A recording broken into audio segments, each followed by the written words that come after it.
பிரிவும் சந்திப்போம் படத்தோட செகண்ட் பார்ட் இது. சாலா வந்து ஒரே ஒரு பொண்ணு தான் அவங்க வீட்ல. ஆனா நடேசன் வந்து ஒரு கூட்டு குடும்பத்துல வாழ்ந்தவர்.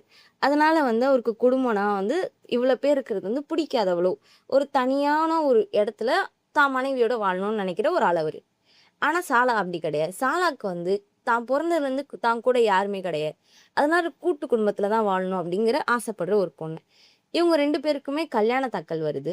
சாலாக்கு வந்து நட்டேசன் வந்து புடிச்சு போயிடுது. ஒரு கோயில்ல சந்திப்பாங்க. சந்திக்கும்போது அவங்க குடும்பத்து மூலமா இத்தன பேர் இருக்காங்க. நமக்கு வந்து இத்தன நாள் தனிமையா இருந்தோம். இவங்க கூட இருக்கும்போது சந்தோஷமா இருக்கோம் அப்படின்றதுக்காக, சரின்னு சொல்லி அவங்க கல்யாணம் பண்றதுக்கு ரெடியா இருக்காங்க.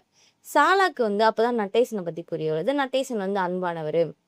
தனக்கு ஒரு மதிப்பு தராரு அப்படிங்கிறதுனால, நட்டேஷனையும் ரொம்ப புடிச்சுக்கிறாரு. சரி அப்படின்ட்டு அவங்க குடும்பத்த விட்டு வந்து கல்யாணம் பண்ணிக்கிறாங்க. அவங்க அப்பா, அம்மா சம்மதத்தோட தான் கல்யாணம் பண்ணிப்பாங்க.